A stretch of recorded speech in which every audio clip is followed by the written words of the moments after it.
अस्सलाम वालेकुम दोस्तों, क्या हाल चाल हैं जी आप सबके। फ़रूक कुरैशी आपकी खिदमत में हाजिर है।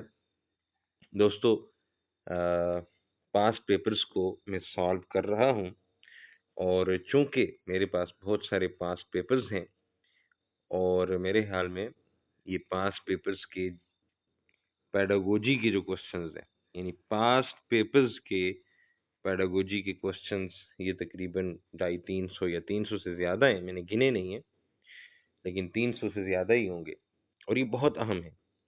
सो मैं इनको slowly day by day solve कर रहा हूँ। एक ही बार में सॉल्व तो नहीं हो सकते इतने ज़्यादा विद एक्सप्लेनेशन। तो मैं कोशिश कर रहा हूँ कि एक्सप्लेनेशन भी दूँ। एक सवाल के साथ अगर आपको 10 चीज़ें समझ आ जाएं तो यूँ क्या होगा? यूँ ये होगा कि आपकी तैयारी मज़ीद अच्छी हो जाएगी। तो चलते हैं। आज मेरे सामने ये हेड मिस्ट्रेस का पेपर है और इसमें 50 सवालात पेडागोजी के होते हैं, जो कि बहुत ज़्यादा सवालात होते हैं और इनको आज सॉल्व करते हैं। ये आपके लिए बहुत हेल्पफुल होगा। क्वेश्चन नंबर 1 जो है, उसकी तरफ आते हैं। तो rearrange the steps in decision making process logically. अच्छा, डिसीजन यानी फैसला करना। कोई मामला हो गया, कोई परेशानी हो गई, कोई प्रॉब्लम हो गई, तो फैसला करना। अब हम क्या करते हैं, हम ज़्यादा सोचते नहीं हैं, हम बस फैसला कर देते हैं, फैसला ले लेते हैं, ज़्यादा सोच विचार नहीं करते। लेकिन फैसला साज़ी का एक तरीका है जिसे कहते हैं structured decision making, SDM, structured decision making. ये फैसला साज़ी का एक तरीक़ाकार है।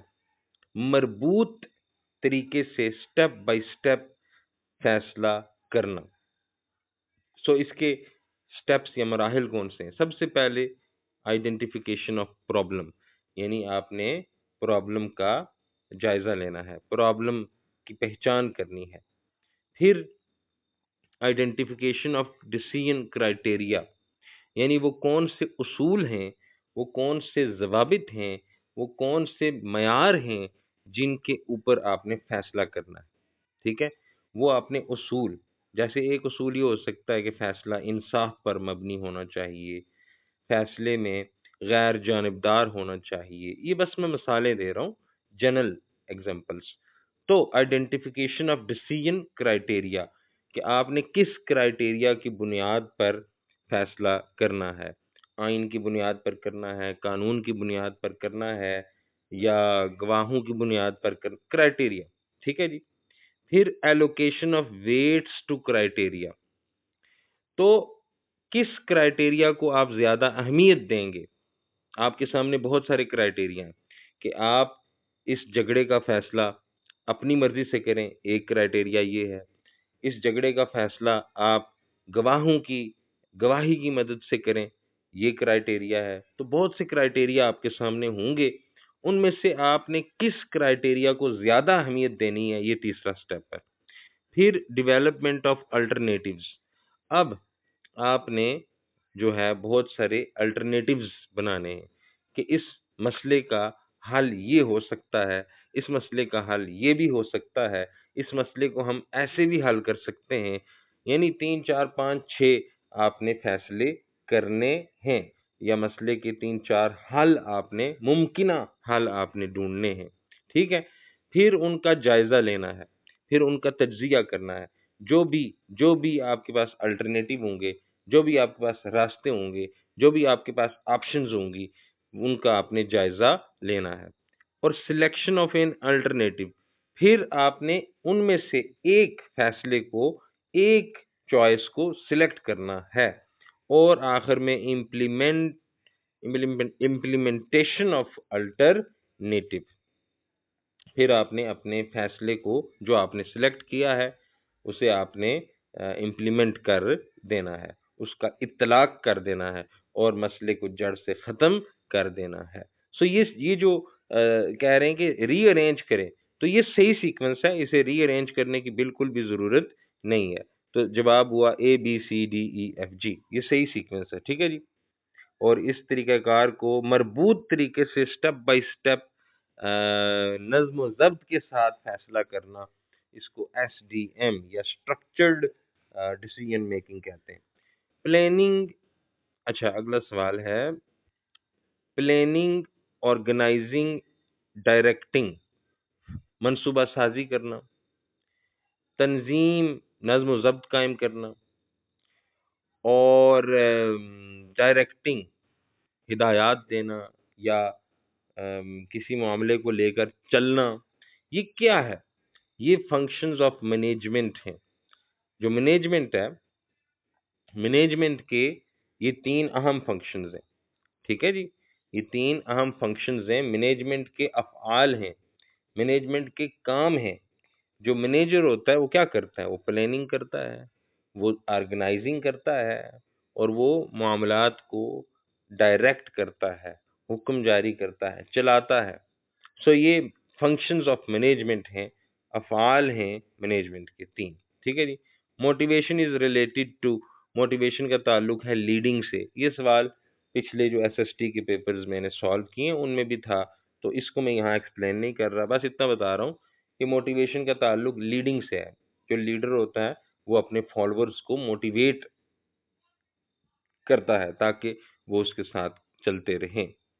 Supervision should be primarily, supervision should be primarily, तो सुपरविजन यानी किसी मामले को देखना, किसी मामले को बड़ा बन के देखना, सुपरवाइज करना, ये कैसी होनी चाहिए सुपरविजन?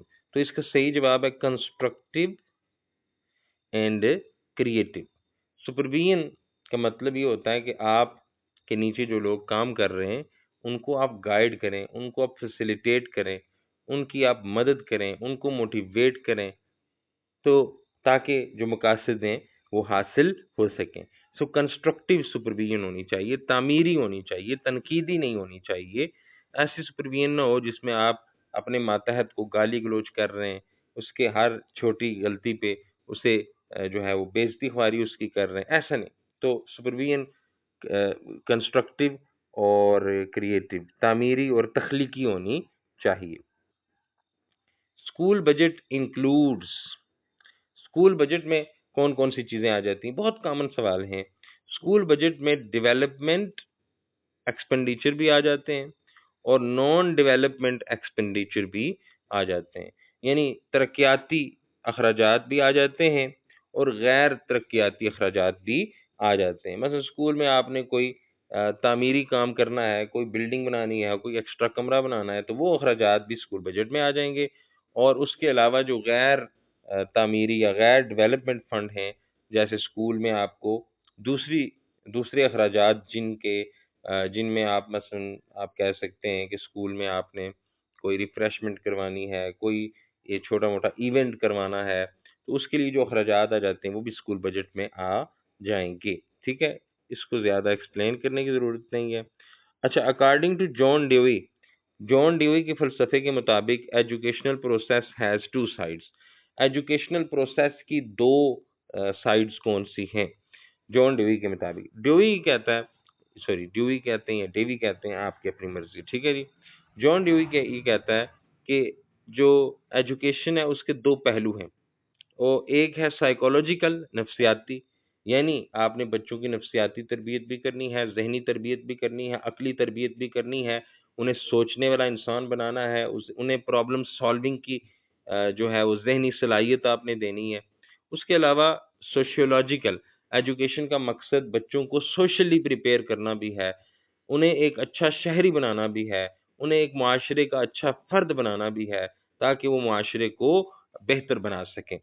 तो अक़ली, ज़हनी डेवलपमेंट भी हो और साथ-साथ समाजी नशो-नुमा भी बच्चे की होनी चाहिए। ये डेवी की फ़लसफ़ा है। Education is a process in which knowledge and skills are transferred. अच्छा, एजुकेशन, ये जो स्टेटमेंट है ये कहा जाता है कि ये आइंस्टाइन ने कही थी। ये स्टेटमेंट कि एजुकेशन एक ऐसा अमल है जिसमें इल्म और हुनर मुंतकिल करने का काम कैसे होता है। तो फ्यू, इसका सही जवाब जो बनता है few persons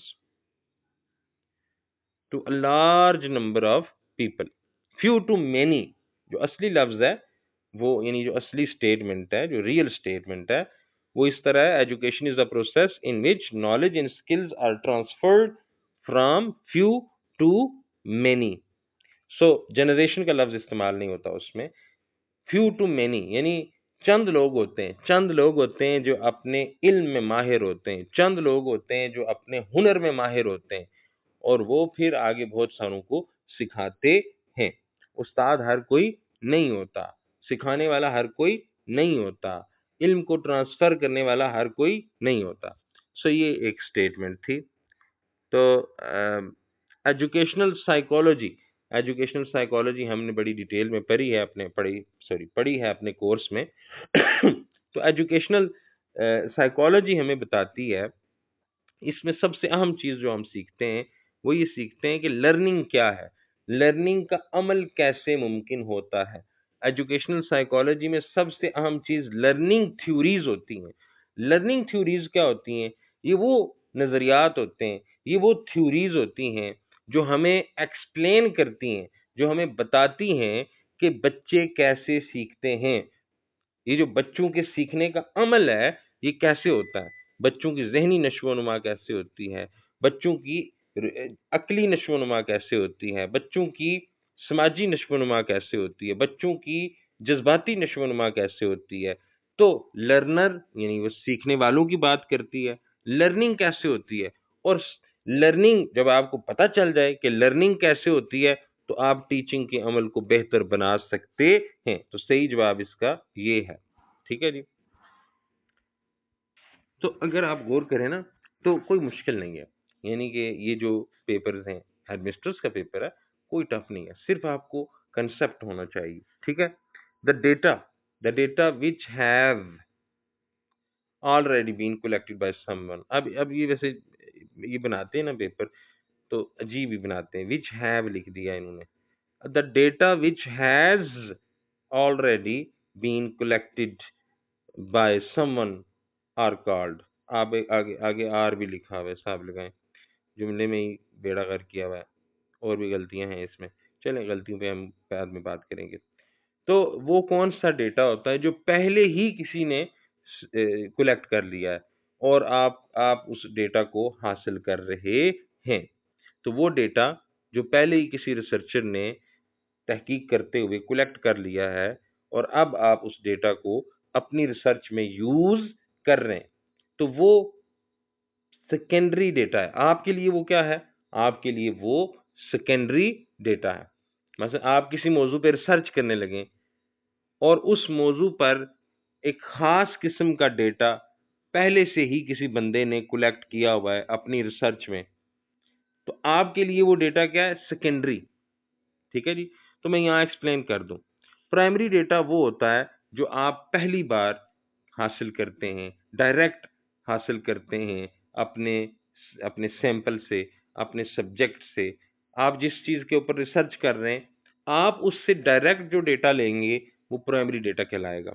लेकिन अगर आप किसी दूसरे रिसर्चर का डेटा पढ़ेंगे, दूसरे रिसर्चर का डेटा लेंगे, तो वो सेकेंडरी डेटा होगा।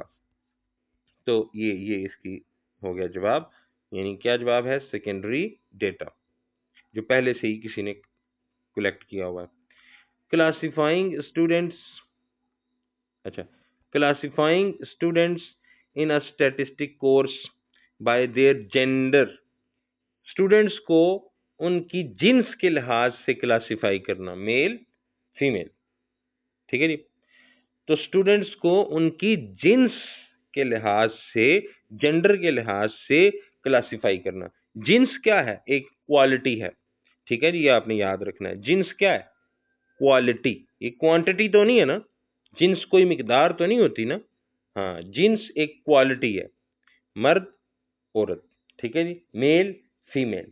अच्छा, अगर आप अपनी क्लास के बच्चों को जिन्स के लिहाज से क्लासिफाई करें कि 15 लड़के 15 लड़कियां, ठीक है, तो ये कौन सा स्केल है मेजरमेंट का? तो ये नॉमिनल स्केल है। कौन सा? Nominal scale. मैं यहाँ जरूरी समझता हूँ कि वजाहत कर दूं स्केल्स ऑफ मेजरमेंट। मेजरमेंट के स्केल यूज होते हैं शुमारियात में, स्टैटिस्टिक्स में। मैंने पीछे भी एक सवाल में पिछली वीडियो में जिक्र किया था। ये जो स्केल्स ऑफ मेजरमेंट हैं, ये चीज़ों को या डेटा को या मालूमात को क्लासिफाई करने के लिए यूज होते हैं। ठीक है जी। डेटा को, आपके पास जो भी डेटा है, आपके पास जो भी मालूमात हैं, आपके पास जो भी इंफॉर्मेशन है, उसको क्लासिफाई करने के लिए आप क्या यूज करते हैं? स्केल्स यूज करते हैं। और दो स्केल्स बहुत अहम हैं, नॉमिनल और ऑर्डिनल। नॉमिनल और ऑर्डिनल स्केल में फर्क क्या है, ये मैं आपको बता देता हूँ। नॉमिनल स्केल में अमूमन क्वालिटेटिव क्लासिफिकेशन होती है, क्वालिटेटिव, यानी आप चीज़ों को उनकी उनकी खुसूसियात की बुनियाद पर क्लासिफाई करते हैं। जैसे अपनी क्लास के बच्चों को जेंडर, जेंडर एक क्वालिटी है, क्वालिटी की बुनियाद पे, एक खसूसियत की बुनियाद पे, एक वस्फ की बुनियाद पे उन्हें क्या कर रहे हैं? क्लासिफाई कर रहे हैं। ठीक है जी। तो ये क्या है? Nominal scale. और नॉमिनल स्केल में कोई खास तरतीब नहीं होती, कोई खास ऑर्डर नहीं होता, कोई खास नज्म नहीं होता। ठीक है जी। जबकि दूसरा है ऑर्डिनल स्केल। ऑर्डिनल स्केल में चीज़ों को आप क्वालिटेटिवली भी अरेंज कर सकते हैं, क्वांटिटेटिवली भी अरेंज कर सकते हैं। यानी आप चीज़ों को खुसूसियात के लिहाज से भी क्लासिफाई कर सकते हैं और चीज़ों की अददी कीमत के लिहाज से भी आप उन्हें क्लासिफाई कर सकते हैं। यानी ऐसी चीज़ों को भी क्लासिफाई कर सकते हैं जो क्वालिटीज़ हैं, और ऐसी चीज़ों को भी क्लासिफाई कर सकते हैं जो क्वांटिटीज़ हैं। अच्छा, ये हो गया। और लेकिन ख़ास बात क्या है? ऑर्डिनल स्केल में, ऑर्डिनल स्केल में एक ख़ास तरतीब होती है। चीज़ों को एक ख़ास नज़्म के साथ, एक ख़ास ज़ब्त के साथ तरतीब से लगाया जाता है। ठीक है जी। तो यहाँ पे स्टूडेंट्स को आप क्लासिफाई कर रहे हैं, कोई ख़ास तरतीब नहीं है, बस स्टूडेंट्स को क्लासिफाई कर दिया उनकी जेंडर के हिसाब से। जेंडर क्या है? क्वालिटी। और कोई खास स्पेसिफिक तरतीब नहीं है। तो ये कौन सा स्केल है? Nominal scale. अगर एक स्पेसिफिक तरतीब होती तो फिर कौन सा होता? Ordinal scale. ठीक है जी। फिर हम चलते हैं आगे।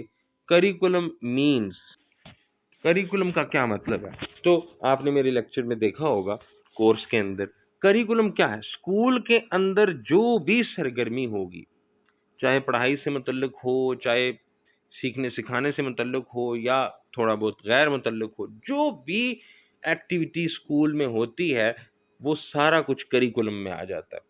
पूरा साल में ये आपने जो कुछ भी करना है, जो कुछ भी करते हैं, जो कुछ भी सीखते हैं, जो कुछ भी पढ़ते हैं, जो कोई भी सरगर्मी आप करते हैं, वो करिकुलम में आ जाता है। ठीक है जी। An outline of topics, topics की एक आउटलाइन आपने बना ली ऑफ अ सब्जेक्ट। एक सब्जेक्ट के टॉपिक्स हैं जो आपने स्पेसिफिक टाइम में पढ़ाने हैं। तो इसे आप क्या कहते हैं? इसे हम सिलेबस कहते हैं। देखिए, हम दो लफ्ज इस्तेमाल करते हैं, करिकुलम और सिलेबस। इनका फर्क मैंने अपने एक लेक्चर में, मैंने अपने करिकुलम के लेक्चर में पूरा फर्क बयान किया है। ठीक है। और सिलेबस में और करिकुलम में, तो सिलेबस स्पेसिफिक होता है। ठीक है जी। और करिकुलम जो होता है वो ब्रॉड होता है। ठीक है जी। करिकुलम क्या होता है? ब्रॉड, वसी। ठीक है जी। और सिलेबस क्या है? यानी एक फिक्स टाइम में, स्पेसिफिक टाइम में, थोड़े से वक्त में आपने किसी सब्जेक्ट के जो टॉपिक्स कवर करने हैं, आप उसे क्या कहते हैं? आप उसे सिलेबस कहते हैं। ये सब्जेक्ट ओरिएंटेड होता है। जबकि करिकुलम, करिकुलम एक बहुत वसी टर्म है। यानी स्कूल के अंदर पूरा साल आप जो कुछ भी करेंगे वो क्या है? करिकुलम है। करिकुलम में किताबें भी आ जाती हैं, करिकुलम में पढ़ाई भी आ जाती है, करिकुलम में मटेरियल भी आ जाता है, करिकुलम में एक्टिविटीज भी आ जाती हैं। लेकिन सिलेबस क्या है? सिलेबस है सब्जेक्ट से रिलेटेड आप जो टॉपिक एक महीने में कवर करेंगे, 15 दिन में कवर करेंगे, वो आपका क्या है? सिलेबस है। ठीक है जी। तो आगे चलते हैं। तो the factors that affect the development of curriculum. तो मैंने एक लेक्चर बनाया था फाउंडेशंस ऑफ करिकुलम। ठीक है जी। और मैंने उसमें बताया कि करिकुलम की बुनियादें, करिकुलम की बुनियादें, करिकुलम की बुनियादों से क्या मुराद है? वो अवामिल, वो फैक्टर्स, वो उसूल, वो कवायद, वो ज़वाबित, वो पॉलिसीज़ जो करिकुलम के बनाने के अमल को, निसाब साज़ी के अमल को मुतासिर करती हैं। वो कौन-सी चीज़ें? ठीक है? फ़लसफ़ा, तालीमी फ़लसफ़ा करिकुलम पे असरअंदाज होता है, निसाब साज़ी के अमल पे असरअंदाज होता है। ठीक है जी? उसके अलावा जो साइकोलॉजी होती है बच्चों की, उस साइकोलॉजी के मुताबिक आपको निसाब बनाना होता है। सो साइकोलॉजी भी फाउंडेशन ऑफ करिकुलम है, क्योंकि ये भी करिकुलम के ऊपर असरअंदाज होती है। साइकोलॉजी के मुताबिक निसाब साज़ी होगी। इसी तरह जो मुआशी ज़रूरियात है माशरे की, हमारे माशरे की जो मुआशी ज़रूरियात होती हैं, इकोनॉमिक नीड्स होती हैं, वो भी एक फाउंडेशन ऑफ करिकुलम में आ जाता है। और जो पॉलिटिकल नीड्स होती हैं, यानी गवर्नमेंट जो पॉलिसीज़ बनाती हैं, वो पॉलिसीज़ भी जो है वो करिकुलम के ऊपर असरअंदाज होती हैं। सो फाउंडेशन ऑफ करिकुलम से क्या मुराद है? वो अवामिल जो निसाब साज़ी के अमल पे असर करते हैं, निसाब साज़ी के अमल को मुतासिर करते हैं, जिनके ऊपर आप निसाब तामीर करेंगे, वो फाउंडेशंस ऑफ करिकुलम है। ठीक है जी? अच्छा, when, what, why, how to teach is the main task of. ये तालीमी फ़लसफ़ा जब मैंने पढ़ाया तो उसमें मैंने बताया कि तालीमी फ़लसफ़ा हमें बताता है कि तालीम क्या होती है, व्हाट इज़ एजुकेशन। ठीक है? व्हाई एजुकेशन इज़ नेसेसरी, कि तालीम ज़रूरी क्यों है, तालीम के मकासद क्या हैं, तालीम दी कैसे जाएगी, तालीम कब दी जाएगी, तालीम किसको दी जाएगी, तालीम से हम किन मकासद का हुसूल करेंगे। ये तमाम ये तमाम जो सवालात हैं, ये इनका जवाब हमें कौन देता है? इनका जवाब हमें फ़लसफ़ा देता है। ठीक है? तालीमी फ़लसफ़ा। तालीमी फ़लसफ़ा हमें बताता है कि तालीम के मकासद क्या हैं, तालीम क्या होनी चाहिए, निसाब क्या होना चाहिए, तालीमी यानी कि जो जो तालीमी सरगर्मियाँ हैं, वो क्या होनी चाहिए, बच्चों को हमने कैसा बनाना है, मकासद तालीम के हमें कहाँ से मिलते हैं? एजुकेशनल फ़िलॉसफ़ी से। ठीक है? हर किस्म की तालीम, हमारे यहाँ जो तालीमी निज़ाम है, उसके पीछे एक फ़लसफ़ा है। यूरोप में जो तालीमी निज़ाम है, उसके पीछे अपना तालीमी फ़लसफ़ा है। तो चलें, ठीक है जी? The total process of designing, implementing and evaluating the curriculum is. ठीक है? करिकुलम को डिज़ाइन करना, करिकुलम को का इत्तलाक करना और करिकुलम का जायज़ा लेना, इस प्रोसेस को, इस पूरे अमल को आप क्या कहते हैं? इसे हम करिकुलम डेवलपमेंट कहते हैं, निसाब साज़ी कहते हैं, आम लफ्ज़ों में निसाब साज़ी। निसाब साज़ी के बहुत से स्टेप्स हैं, ठीक है? लेकिन निसाब साज़ी में अहम चीज़ क्या है? डिज़ाइन करना, इम्प्लीमेंट करना और जायज़ा लेते रहना निसाब का। ठीक है जी? फिर हम आगे चलते हैं। बहुत ही आसान, देखें जो हमने कोर्स में पढ़ा, जो हमने समझा, सारी वही चीज़ें, जनरल चीज़ें, कोई मुश्किल नहीं। The most frequent value in the set of data. आपके पास कोई डेटा है और उस डेटा में कोई वैल्यू बार बार रिपीट हो रही है। ठीक है? आपके पास बच्चों की उम्र, बच्चों की एज का डेटा है और उसमें सबसे ज़्यादा जो नंबर, जो एज रिपीट हो रही है, उसे आप क्या कहेंगे? उस वैल्यू को हम कहते हैं मॉड। मॉड स्टैटिस्टिक्स में या मैथ में वो वैल्यू होती है जो डेटा में बार बार रिपीट हो। ठीक है जी? मसलन किसी बच्चे की एक क्लासरूम में ज़्यादातर बच्चों की एज 14 है, तो 14 क्या होगा? मॉड। वो वैल्यू जो बार बार डेटा में रिपीट हो, उसको हम मॉड कहते हैं। मैथ वाले लोग बेहतर जानते होंगे।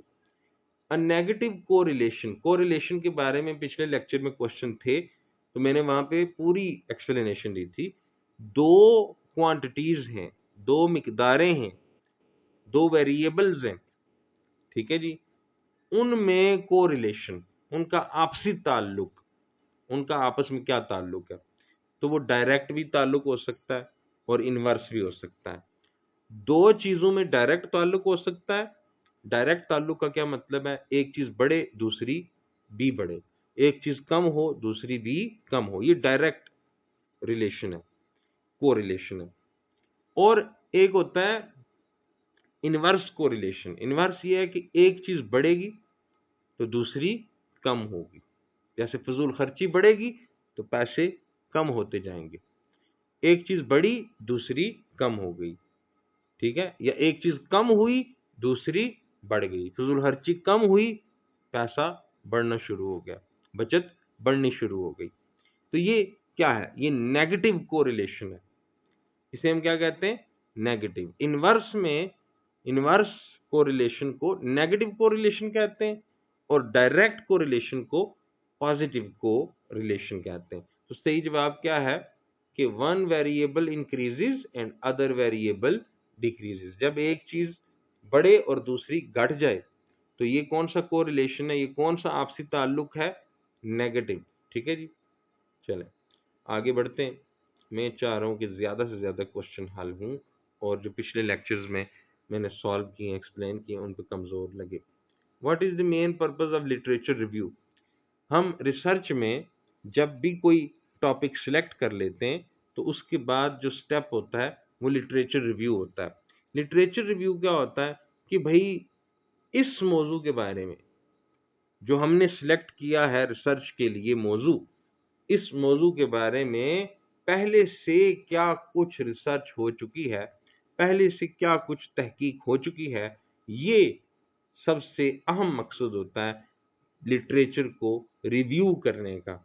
यानी पहले से जो काम हो चुका है उसमें जाके आप तलाश करते हैं कि मेरे टॉपिक के बारे में, मेरे रिसर्च टॉपिक के बारे में क्या कुछ काम हो चुका है। आप हवाले भी तलाश करते हैं, सारा कुछ करते हैं, लेकिन सबसे अहम काम क्या है?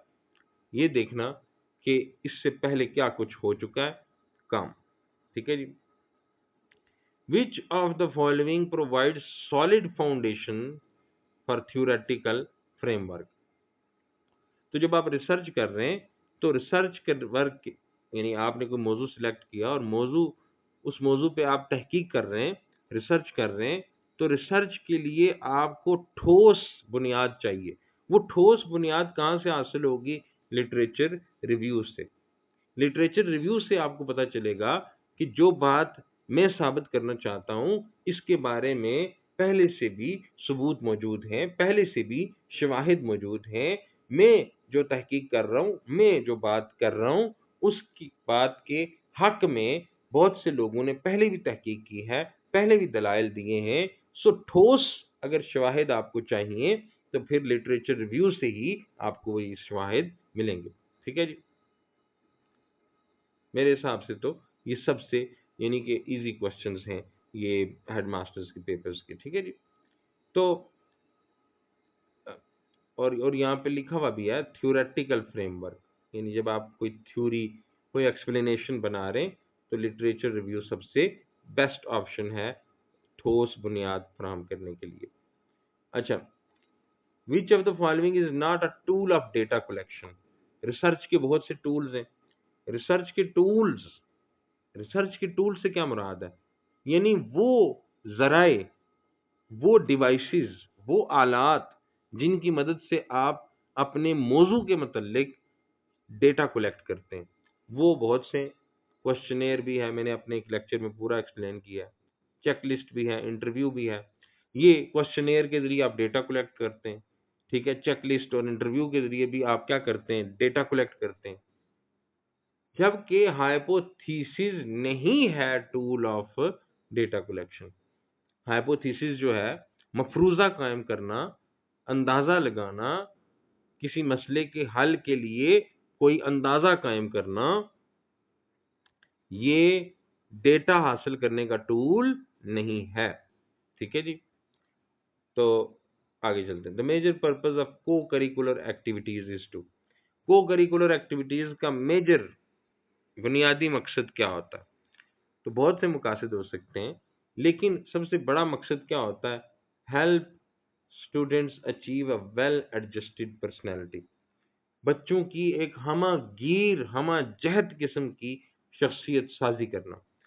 बच्चों की शख्सियत साजी, एक ऐसी शख्सियत में बच्चों को बदलना जिसके पास इल्म भी हो, जिसके पास स्किल भी हो, जिसके पास नॉलेज भी हो, जिसके पास समझ भी हो, और साथ-साथ बातचीत करने के हुनर भी हों, सेल्फ एक्सप्रेशन हो, सेल्फ कॉन्फिडेंस हो, सेल्फ रेगुलेशन हो, सेल्फ डिसिप्लिन हो, यानी बच्चे को हर तरह से मुकम्मल तैयार करना, ये इसका बुनियादी मकसद है।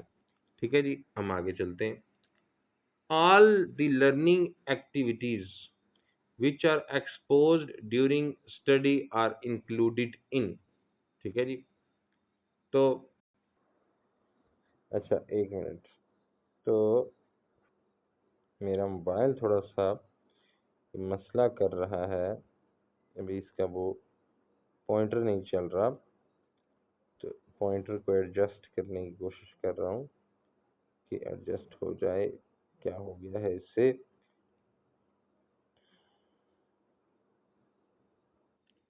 चलें, अब ये चल चुका है। सो क्या मैं all the learning activities which are exposed during study are included इन।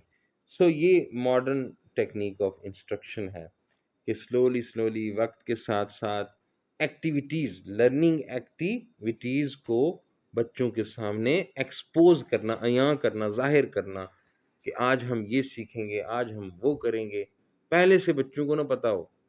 ठीक है, आप उनको साथ साथ बताएं कि अब ये एक्टिविटी, तो ये मॉडर्न टेक्निक ऑफ इंस्ट्रक्शन है। ठीक है, ट्रेडिशनल टेक्निक क्या है, यानी कि बस आया, लेक्चर दिया और चले गए। तो खैर, the material teachers used to foster a teaching learning process.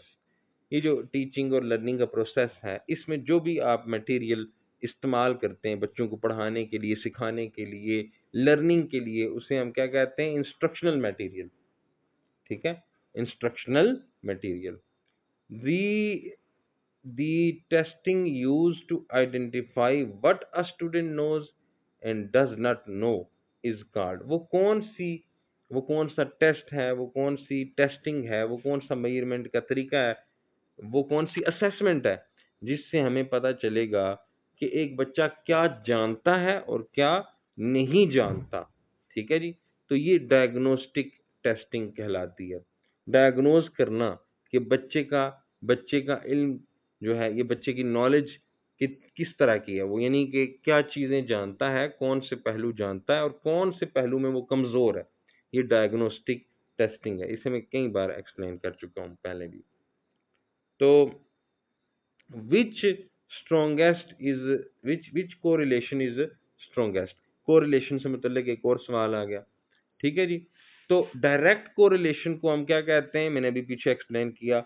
Direct correlation को हम पॉजिटिव कोरिलेशन कहते हैं, और इनवर्स कोरिलेशन को हम नेगेटिव कोरिलेशन कहते हैं। कोरिलेशन की सबसे हाई वैल्यू क्या होगी? 1।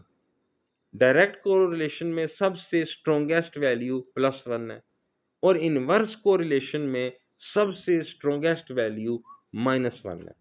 ठीक है जी, तो यहाँ पे देखें, यहाँ पे +1, +0.1 या -0.95 या +0.95, +0.9 या -1।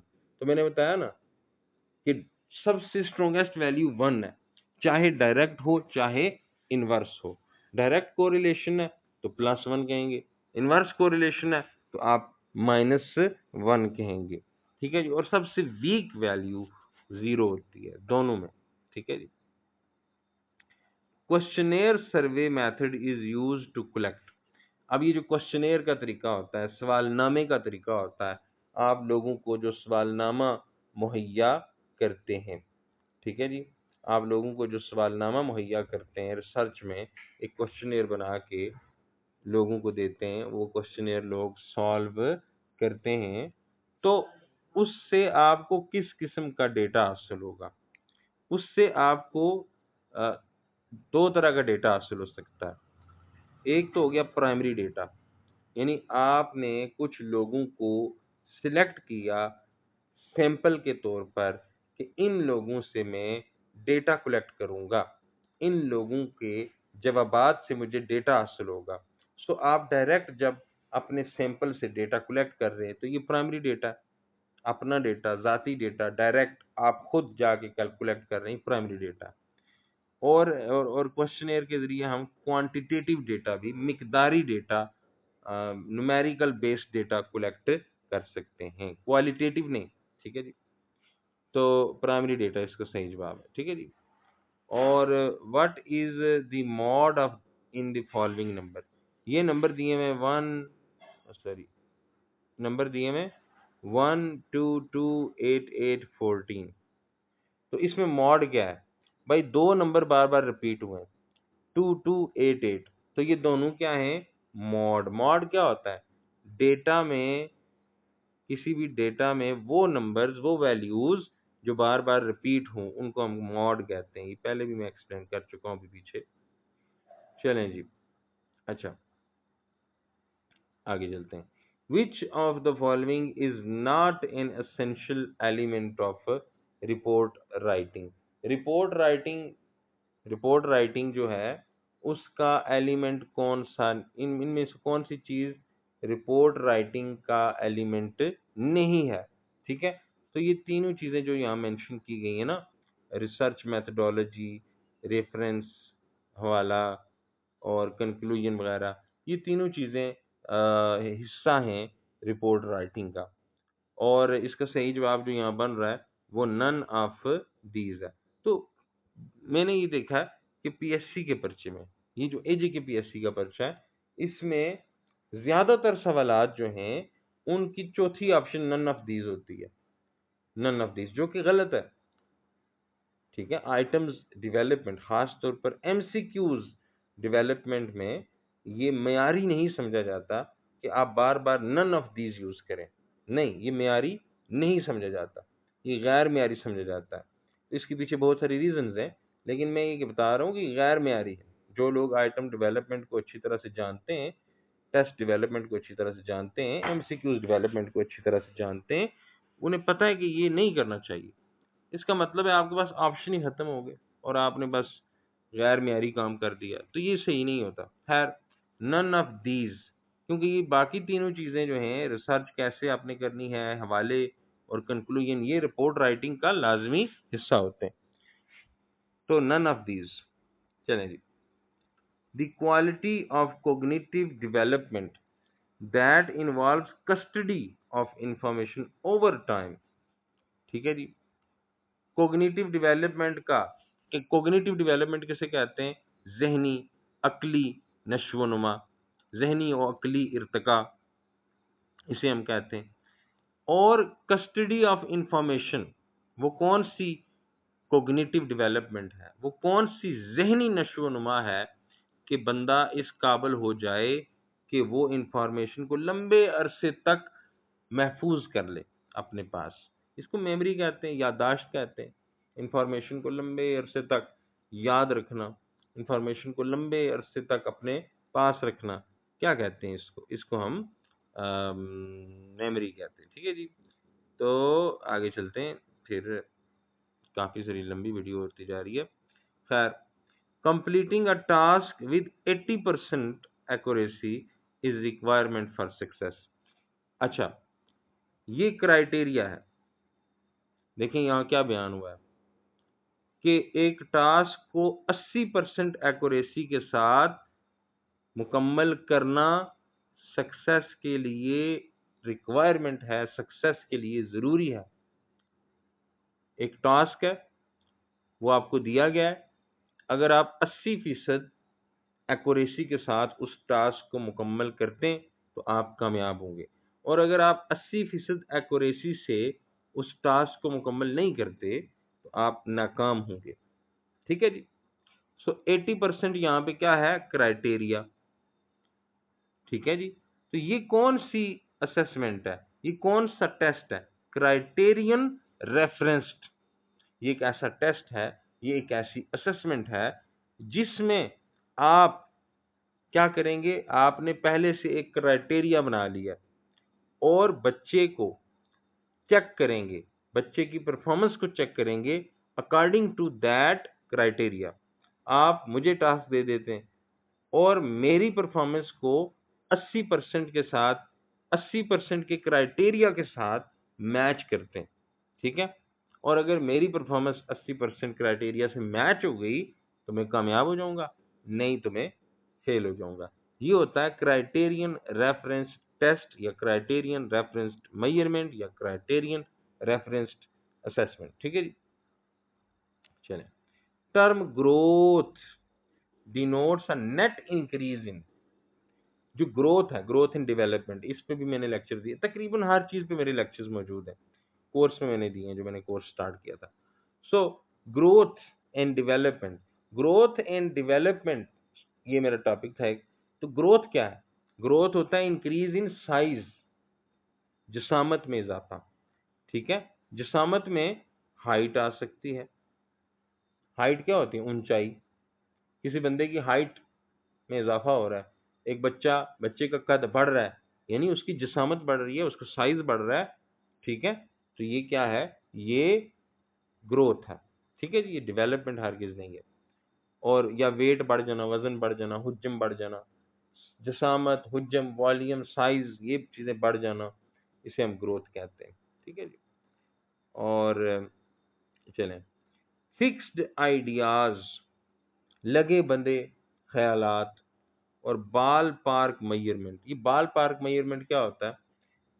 बाल पार्क मेजरमेंट होता है अंदाजे से, अंदाजे लगाना, तुक्के लगाना, यूं कह लें, ठीक है? यहाँ पे इसका मतलब ये बन रहा है। वैसे ये बड़ी सोफिस्टिकेटेड चीज है, लेकिन बाल पार्क मेजरमेंट है कि जब आप किसी चीज को मेजर नहीं कर सकते तो आप उस चीज के बारे में, उस चीज की मेजरमेंट के बारे में कोई अंदाजा कायम कर लेते हैं, ठीक है? मिसाल के तौर पर आपके सामने एक दरिया है, एक झील है, अब आप उसको मेजर नहीं कर सकते तो आप उसको देख के अंदाजा लगाते हैं, एक अंदाजा कायम करते हैं कि भाई ये मुझे लगता है कि 5 मीटर गहरी होगी। ये बाल पार्क मेजरमेंट है, अंदाजे के जरिए से पैमाइश कर लेना, ठीक है जी। तो फिक्स्ड आइडियाज, फिक्स्ड आइडियाज से मुराद है ऐसे आइडियाज जो चेंज नहीं होते, जिनमें तनव्वुर नहीं होता, जिनमें फ्लेक्सिबिलिटी नहीं होती, यानी वो लगे बंदे आइडियाज जो हजारों सालों से चले आ रहे हैं, ठीक है, जिनमें कोई इर्तिका नहीं हो रहा, तो ये सीडो साइंस कहलाती है। सीडो साइंस यानी नकली साइंस, ठीक है, नकली साइंस। तो साइंस, साइंस हो, बायोलॉजी हो, लैंग्वेज हो, इनमें फिक्स्ड आइडियाज नहीं होते ना, इनमें आइडियाज बदलते रहते हैं, इनमें आइडियाज में तब्दीली आती रहती है। आज हो सकता है जिसको सही समझ रहे हैं वो कल गलत हो, लेकिन जो सीडो साइंस होती है उसमें वो एतकाद, एतकाद के ऊपर होती है। एक चीज मान ली गई तो वो मान ली गई, फिर वो कभी चेंज नहीं होगी। जैसे जमीन जो है वो फ्लैट है, हजारों सालों पहले ये बात मान ली गई, तो सीडो साइंस वाले लोग जो हैं, नकली साइंस वाले लोग, वो जो है वो इसी बात पे यकीन रखते हैं, ठीक है जी। तो ये हो गया।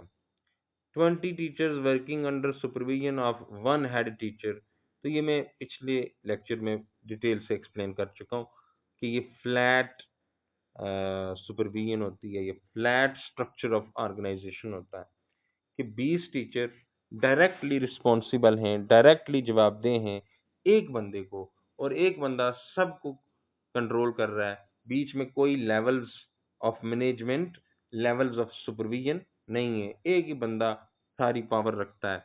इस तरह की ऑर्गेनाइजेशन को, तंजीम को क्या कहते हैं? फ्लैट ऑर्गेनाइजेशन कहते हैं, ठीक है जी।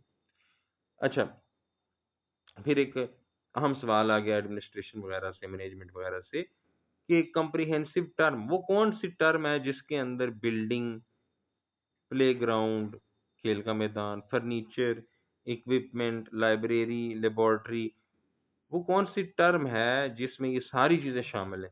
वो है school plant. School plant, school का प्लांट, स्कूल का प्लांट यानी स्कूल का फिजिकल लेआउट, फिजिकल चीजें, स्कूल के अंदर जो फिजिकल चीजें हैं, मिसाल के तौर पर लैब है, फर्नीचर है, कुर्सियां हैं, बिल्डिंग है, खेल का मैदान है, लाइब्रेरी है, किताबें हैं, जो जो फिजिकल स्ट्रक्चर्स मौजूद हैं स्कूल के अंदर, उसे हम क्या कहते हैं? स्कूल प्लांट कहते हैं, ठीक है जी।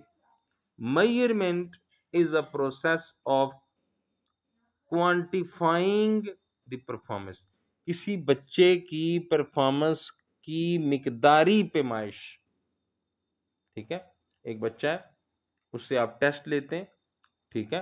और टेस्ट लेने के बाद आपको उस बच्चे की परफॉर्मेंस, उस बच्चे की नॉलेज की एक मिकदारी वैल्यू हासिल हो जाती है कि ये बच्चा इस हद तक नॉलेज रखता है।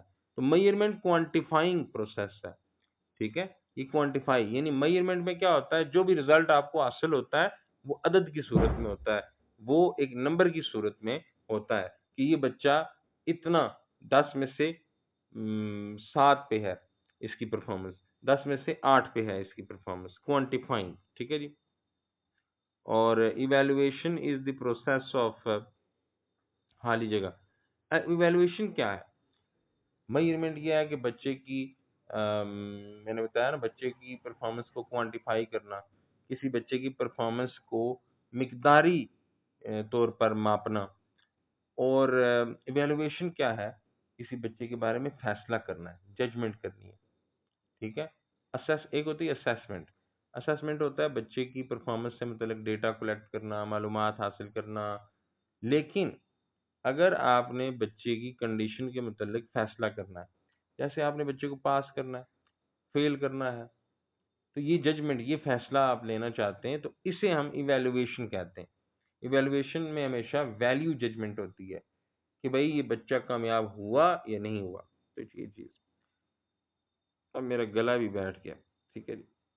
तो main, what is the main objective in educational technologies? Educational technologies का जो सबसे बड़ा मकसद होता है वो इंटीग्रेट करना होता है, ठीक है?